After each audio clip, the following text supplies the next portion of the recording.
Good afternoon, brothers and sisters. Welcome to the Healing Eucharist Daily Mass.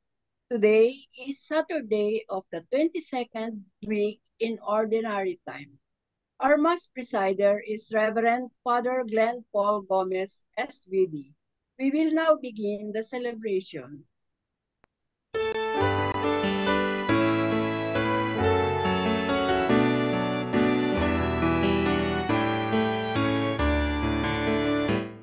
Let heaven rejoice and earth be glad. Let all creation sing. Let children proclaim to every land, Hosanna to our King. Sound the trumpet into the night. The day of the Lord is near. Wake His people, lift your voice, proclaim it to the world. Let heaven rejoice and earth be glad. Let all creation sing. Let children proclaim to every land, Hosanna to our King. Let children proclaim to every land, Hosanna to our King. In the name of the Father, and of the Son, and of the Holy Spirit, Amen. the Lord be with you. And with your spirit. So we are gathered, we are connected, not only in the name of God, but we are here connected, gathered as one family, the Healing Eucharist family. And this is our daily Mass of the Healing Eucharist. And tomorrow will be our Kapamilya, every Sunday Mass. And for us then to become worthy to participate in this highest form of prayer, the highest form of praise, the highest form of connection, our Eucharist, our thanksgiving. We pause for a moment, close our eyes, bow our heads as we say sorry for all the sins and mistakes that we have committed. We believe that our God is a very loving and forgiving God. You were sent to heal the contrite of heart. Lord, have mercy. Lord, have mercy. You came to call sinners. Christ, have mercy. Christ, have mercy. You are seated at the right hand of the Father to intercede for us. Lord, have mercy. Lord, have mercy. May Almighty God have mercy on us, forgive us our sins, and bring us to life which is everlasting.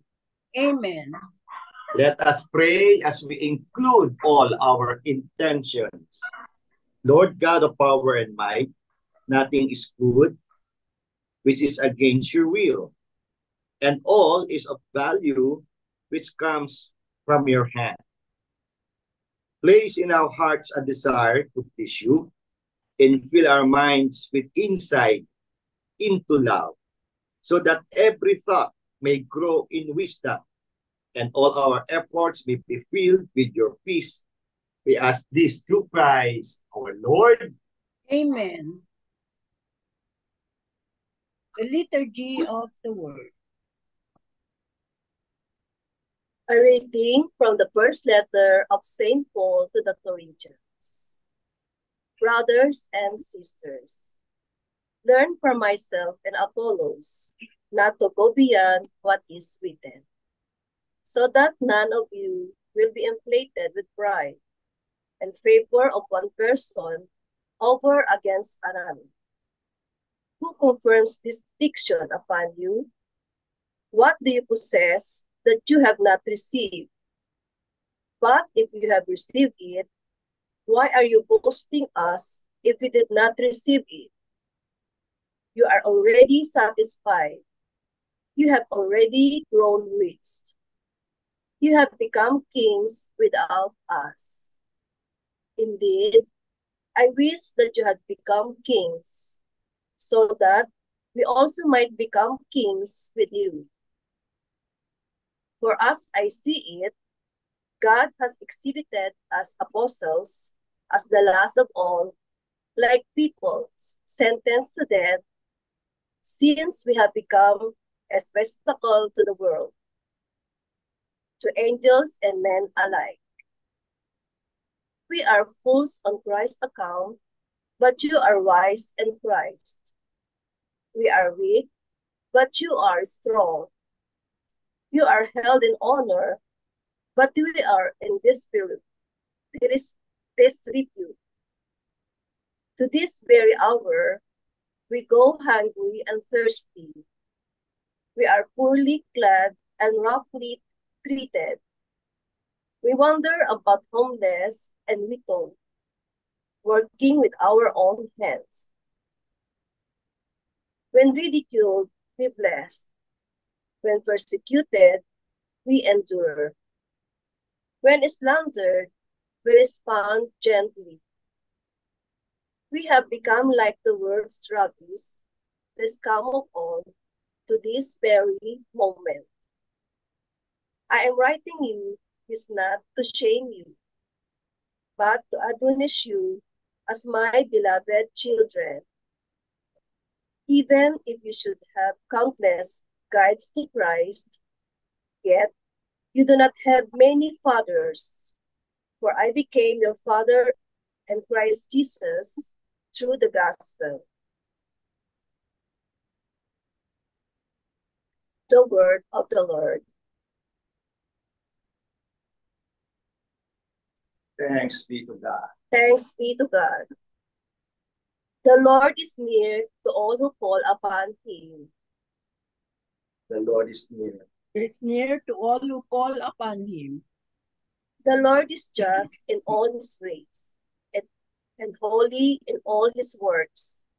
The Lord is near to all who call upon him, to all who call upon him in truth.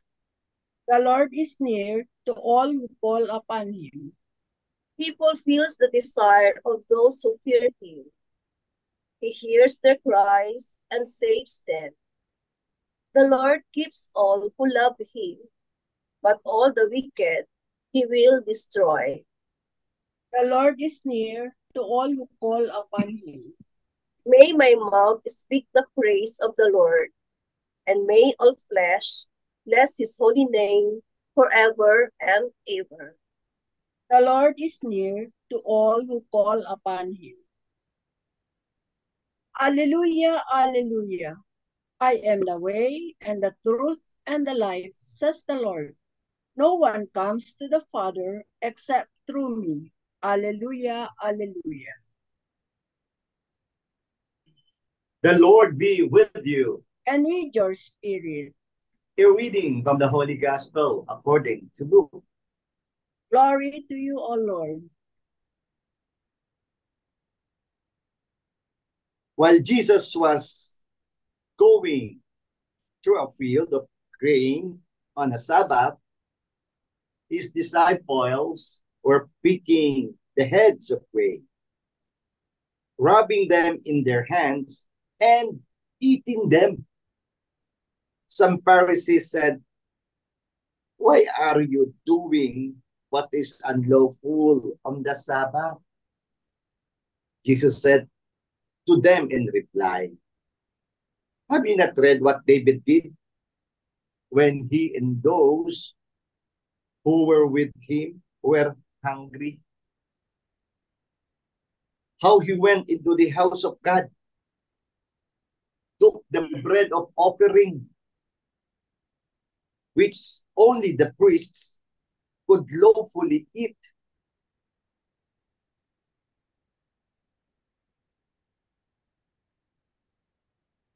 of it and shared it with his companions. Then he said to them, the Son of Man is Lord of the Sabbath." The Gospel of the Lord. Praise to you, Lord Jesus Christ. So, kumusta po kayo? Sabado na naman po at bukas. Today is the first Saturday of the month of September. Ngayon po ay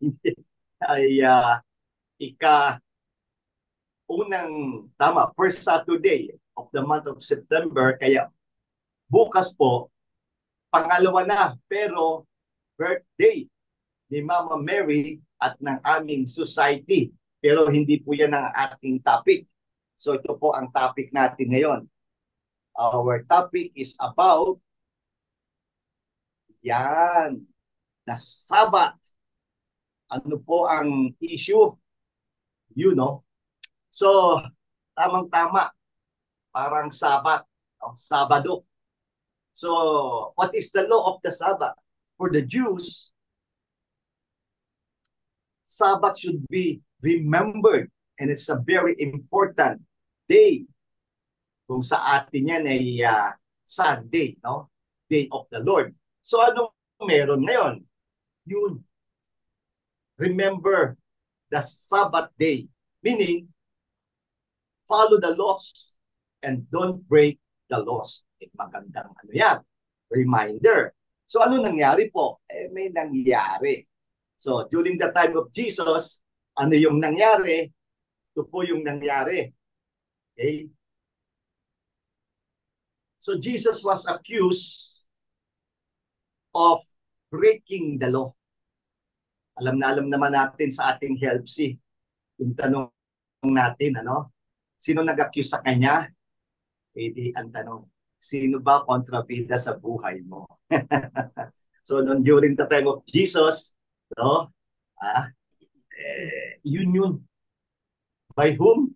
Yung kontrabida sa buhay niya, sabi nga, the most iconic kontrabida sa buhay ni Jesus, yung dalawang grupo ng mga naturingang magagaling sa batas, those who are truly good in the laws, Jewish laws, the Pharisees and the scribes. But in this biblical story, isang grupo lang, the Pharisees. No? So Jesus and his disciples, they were walking in the field. And his disciples got hungry, nagutom. And according to the gospel, his disciples were picking the heads of grain and ate them. At sino ang nakakita? Huli. Yung mga Pariseo. And so they asked Jesus, why are you doing what is unlawful to the Sabbath?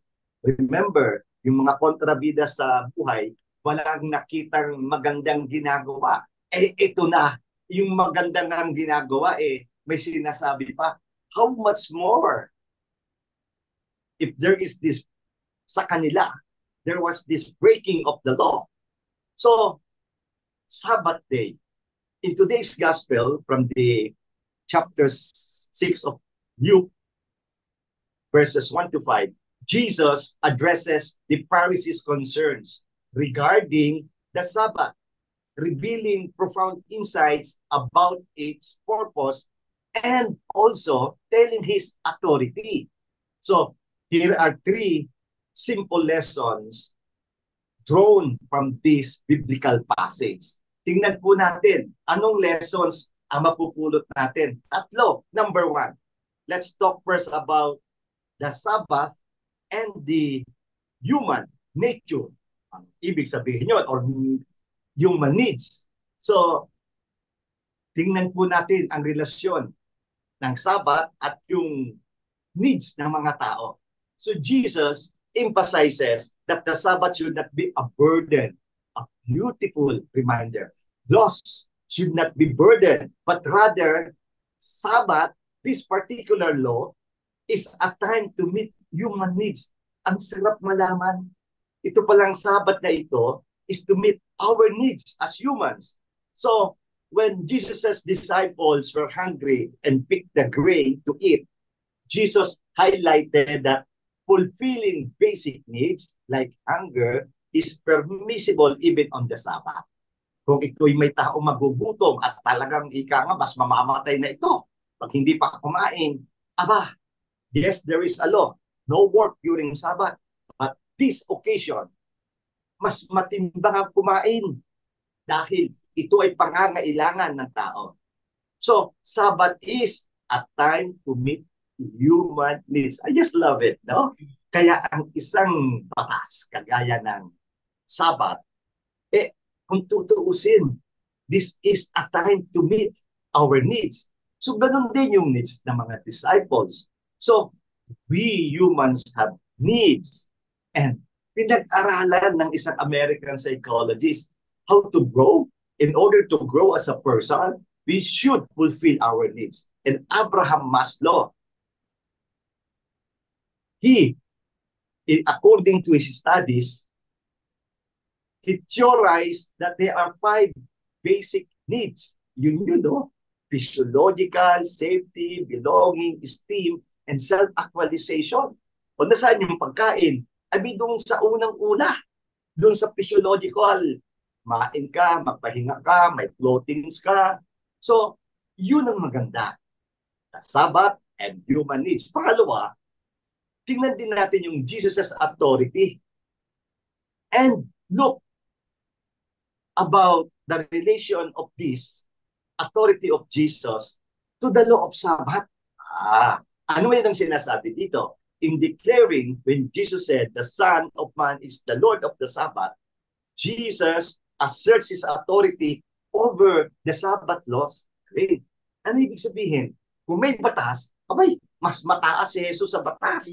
This statement signifies that Jesus has the right to interpret the Sabbath's purpose and that his understanding transcends traditional legalistic interpretations.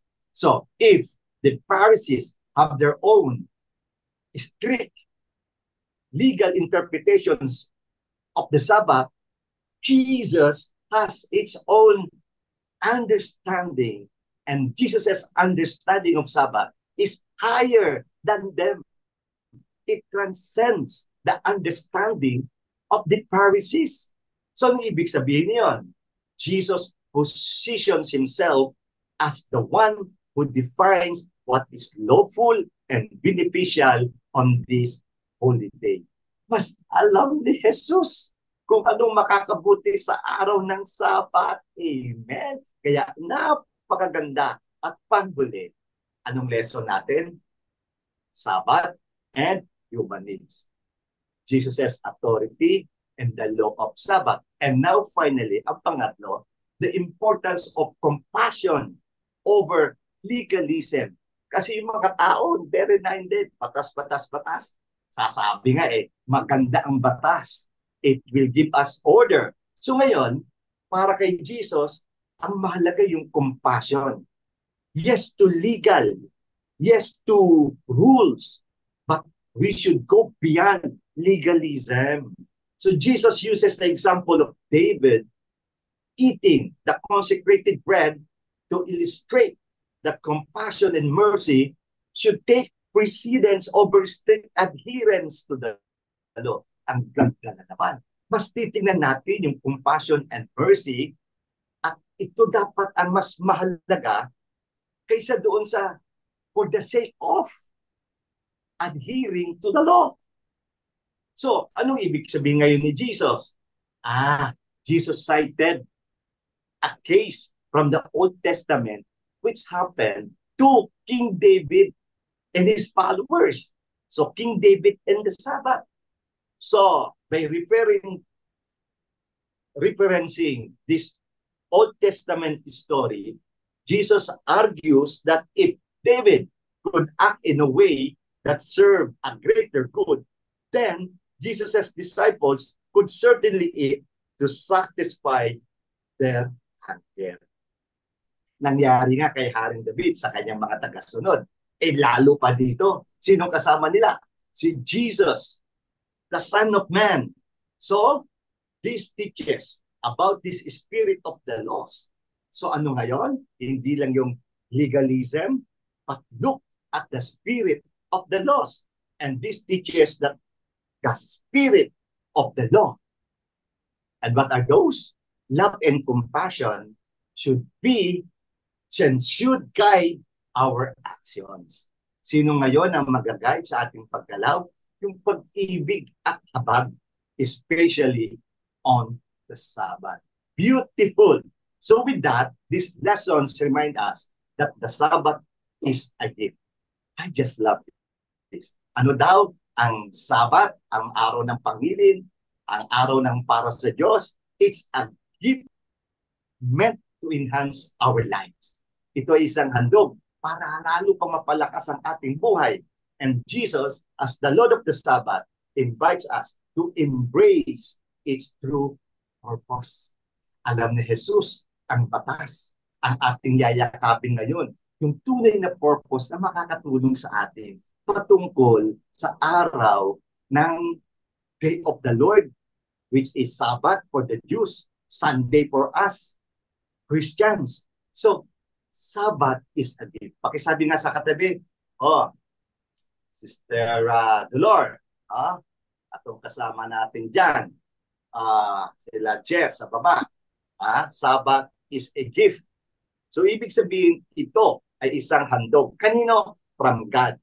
Enjoy the gift and be thankful to the giver. Feel mo.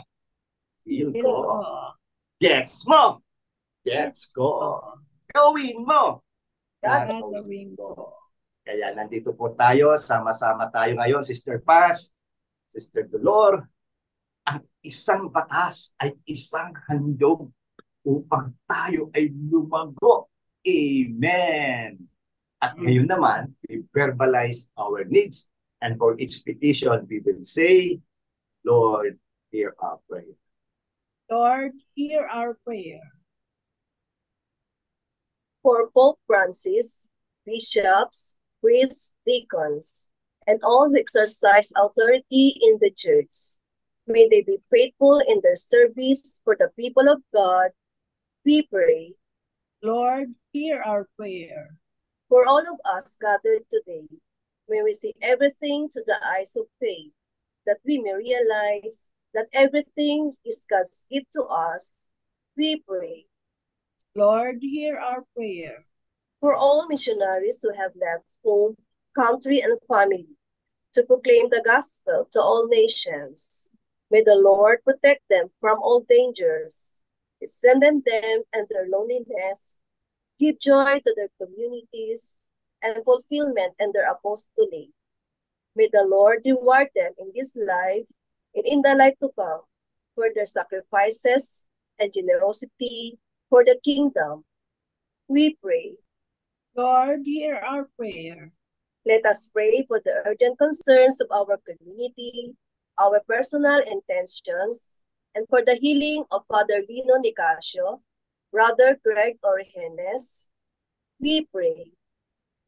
Lord, hear our prayer. Lord, we thank you for reminding us the importance of Sabbath. Thank you also for reminding us that as our Savior Redeemer, your authority is better than the interpretation of those people who claim to be good at the laws, like the Pharisees. And thank you also for teaching us to be compassionate, to be loving. So Lord, we claim that all our petitions will be granted because of your love and compassion. All this we ask through Christ our Lord. Amen. And The liturgy of the Eucharist.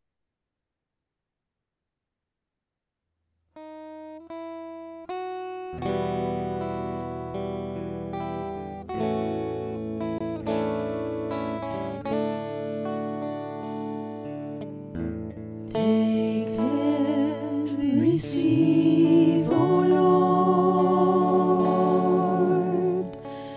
my liberty. Take all my will, my mind, my memory, all things I own.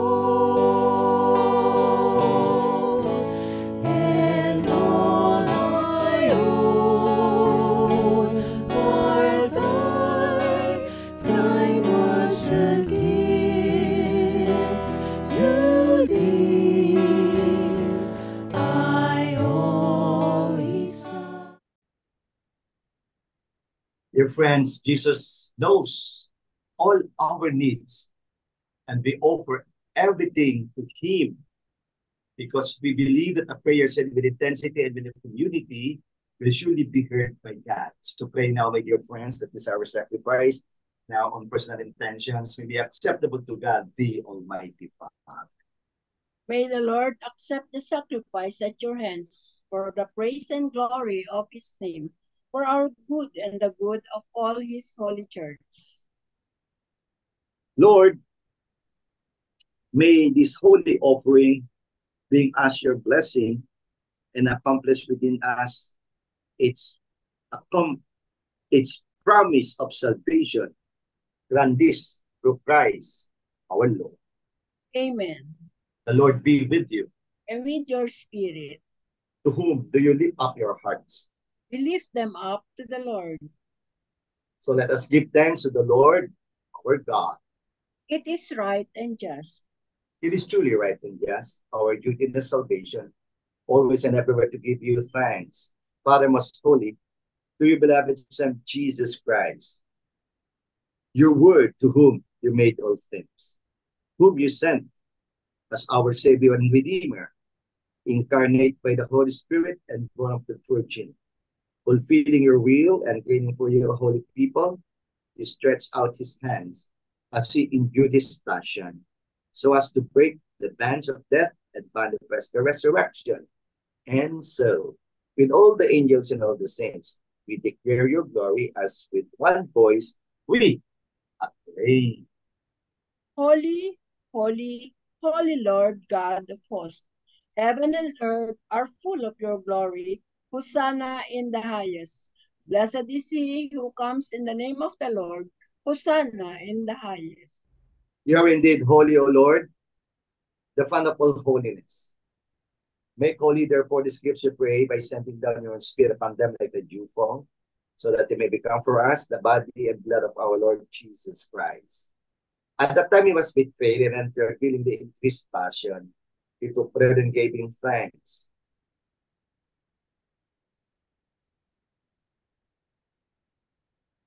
And gave it to his disciples, saying, take these, all of you, and eat of it, for this is my body, which will be given up. You.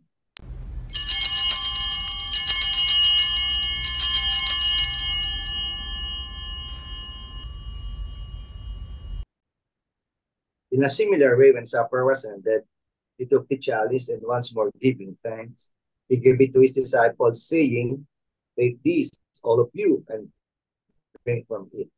For this is the chalice of my blood, the blood of the new and eternal covenant, which we pour out for you and for many for the forgiveness of sins. Do this in memory of me.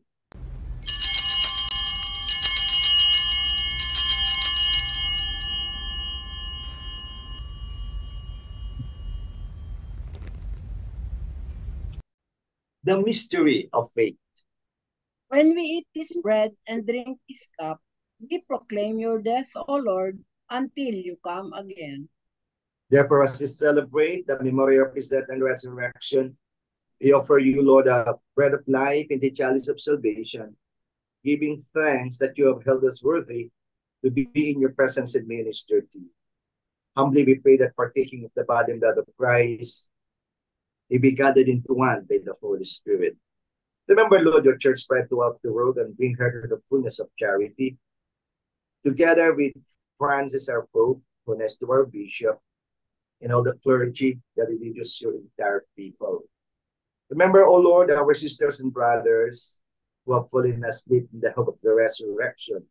In all who have died in your mercy, welcome them into the light of your face. Have mercy on us, O Lord, we pray. With the Blessed Virgin Mary, Mother of God, with Blessed Joseph, her spouse, with the blessed apostles, and all the saints who have issued throughout the ages. You may merit to be co-heirs to eternal life. It may praise and glorify you to your Son, Jesus Christ. Through him and with him and in him, O God, Almighty Father, in the unity of the Holy Spirit, all glory and honor is yours forever and ever. Amen. Yes, our God is a very understanding God. God knows our needs. And we are reminded the authority of God, the authority of Jesus.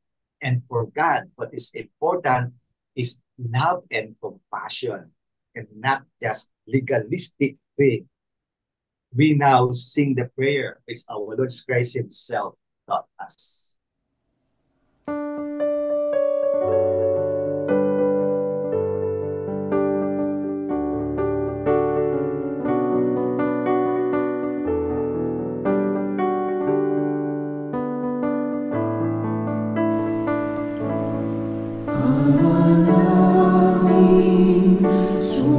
Sumasalangit ka, sambahin ang ngalan mo,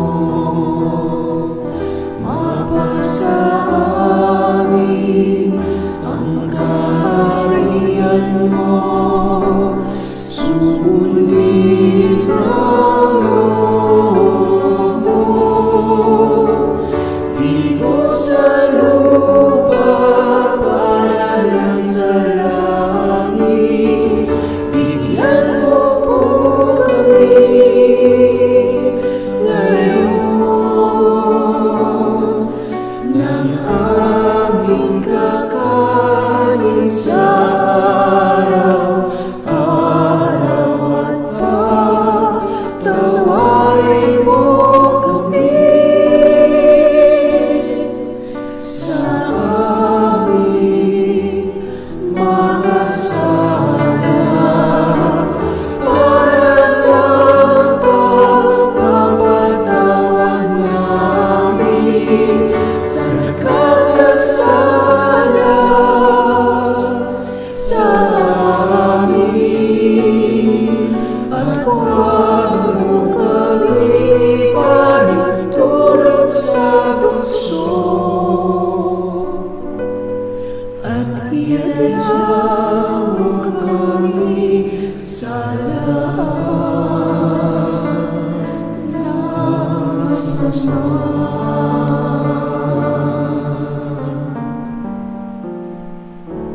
Deliver us, Lord, we pray, from every evil, graciously grant peace in our days, that by the help of your mercy, we be always free from sin and safe from all unnecessary distress, as we await the blessed hope and the coming of our Savior, Jesus Christ. For the kingdom, the power, and the glory are yours, now and forever. Lord Jesus Christ said to the apostles, I leave you peace, my peace I give you. Lord, look not on our sins, but look on the faith of your church, and graciously grant your church peace and unity in accordance with your will, who live and reign forever and ever. Amen. The peace of the Lord be with you always. And with your spirit. Jesus, the Holy Spirit, God the Father in our hearts, ibahagi po natin pinakamatamis ng ngiti bilang sa tisag ng kapayapaan sa isa't isa. Kapayapaan. Sister Paz, Sister Dolor, Jeff, Marlo, at mga kasama natin. Lamb of God, you take away the sins of the world, have mercy on us. Lamb of God, you take away the sins of the world, have mercy on us. Lamb of God, you take away the sins of the world, grant us peace. Titigan po natin ang ating Kristo, ang ating mananakop. Patuloy tayong minamahal. Patuloy na pinapakita ang kanyang habag. Narito siya. Patuloy na ibinibigay ang kanyang buhay, ang kanyang katawan, ang kanyang dugo, upang tayo patuloy na iligtas. Behold, our Savior and Redeemer, our Lord Jesus Christ, the divine word, our King, our Emmanuel, God is with us. The Lamb of God who takes away the sins of the world, happy are those who are called to his supper. Lord, I am not worthy that you should enter under my roof, but only say the word, and my soul shall be healed. In the body and blood of Christ, bring us to life everlasting. Amen.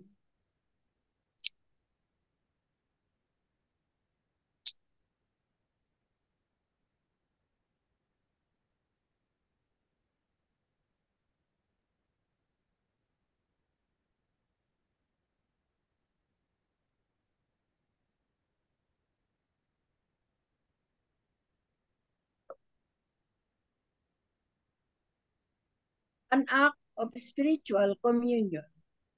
My Jesus, I believe that you are present in the most holy sacrament. I love you above all things, and I desire to receive you into my soul. Since I cannot at this moment receive you sacramentally, come at least spiritually into my heart. I embrace you as if you were already there and unite myself wholly to you. Never permit me to be separated from you. Amen.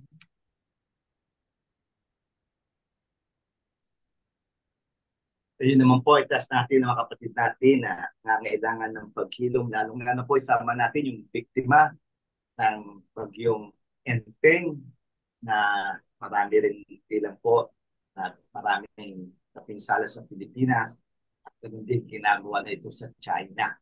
Kaya itaas po natin mga kapatid natin na nangangailangan ng paghilom ng katawan, ng emosyon, ng isip, ng espiritu, ang paghilom ng kalikasan.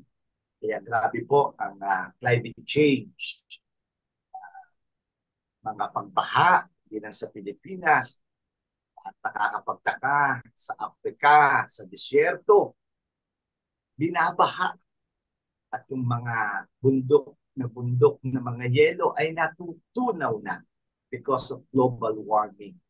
At paghilom din ng mga nag-uuntugang mga sa politika, sa mga iba-ibang pag-unawa sa pangyayari sa buhay. Lord, we also ask for healing. Heal us, O Lord. Lord, you are the author of life. You are the restorer of our health. We also include Lord, we also include our financial healing. Nawa, mahilom din ang sakit ng bulsa.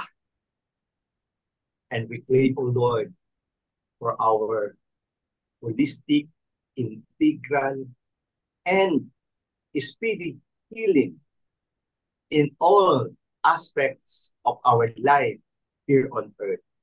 We claim this in the most powerful name of our Savior, our Redeemer, our Lord Jesus Christ. Amen. Amen. Purihin po natin ang Panginoon. So, ngayon naman po, ating papakinggan ang ating misa bukas. Live na live tayo. At saan tayo mapapanood? Yes, Sister Paz. Yes, Father. Tomorrow is the 23rd Sunday in Ordinary Time. Let us all join the Healing Eucharist Sunday Mass at 6 o'clock a.m. We also celebrate the birthday of Mama Mary. Our Mass presider is Reverend Father Ferdinand Bahaw, SVD. You can watch and follow us at Kapamilya Channel and Teleradio at 6 to 7 a.m. Replace at Jeepney TV 7 to 8 a.m. Sky Cable Channel 955 at 10:15 to 11:15 a.m. 5 to 6 p.m. in TFC, Asia, and Guam. We have Manila airings in North and Latin America every 6 to 7 a.m. In Saudi and London, you can watch in I1 TV, TFC, FB page, Twitter, Periscope. For our Healing Eucharist Daily Mass, let us all join from Mondays to Friday at 7:30 p.m. and Saturday at 5 p.m. We have our Bliss Prayer Meeting or Help See every Thursday at Salitaw Hall in Christ the King Mission Seminary at E. Rodriguez Avenue, Quezon City. We have our liturgical Bible study at 5 p.m., 6 p.m. for the Holy Rosary, 7 p.m. for praise and worship, and 7:30 p.m. our healing mass. Everyone is invited. Please come and join us. Thank you. Maraming salamat, Sister Paz. Maraming salamat, Sister Delord. So, kay Jeff, kay Marlo. At sa inyo pong lahat, isama po natin nga, nasabi na, no? Lahat ng mga kapatid natin nangangailangan ng paghilom, Father Lino, na magse-celebrate ang kanyang 50th priestly anniversary. No? At mayroon pong celebration sa St. Jude National Shrine, kung saan siya ay naging shrine rector at naging parish priest. Kaya isama po natin muli si Father Lino. At ganun din kay banggit na rin si Brother Greg Uwihines. At patuloy po tayong manalangin. At siyempre po, bukas, hindi lang birthday ni Mama Mary, birthday po ng aming society, 149th founding anniversary. At next year po, 150 years na ang Society of the Divine Word. Kaya may kick-off po dito sa September 11. At meron din naman groundbreaking bukas ng hapon para ma-renovate ang mga retirement house or rooms ng mga brothers and priests of the SBD dito po sa base po dito sa Christ the King, ang aming retirement home, ang Villa Cristo Rey. Kaya maraming salamat po sa inyong mga panalangin at sa inyong mga financial na suporta.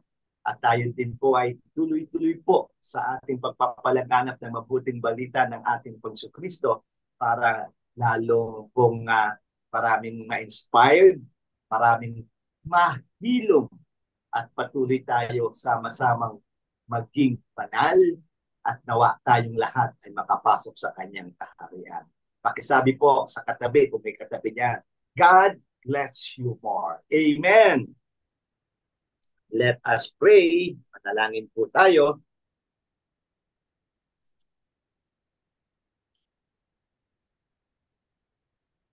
Lord, you renew us at your table with the bread of life.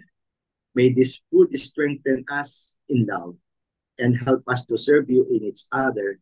We ask this in the name of Jesus the Lord. Amen. The Lord be with you. And with your spirit. May Almighty God bless you, the Father, the Son, and the Holy Spirit. Spirit. Amen. Our Eucharistic celebration has just ended, but our mission Begins. Go with Jesus, go with the Holy Spirit, go with God the Father, because God goes with you. Thanks be to God. Okay. Thank you, Father Glenn. Sing to the mountains, sing to the seas. Raise your voices, lift your hearts. This is the day the Lord has made. Let all the earth rejoice. I will give thanks to you, my Lord. You have answered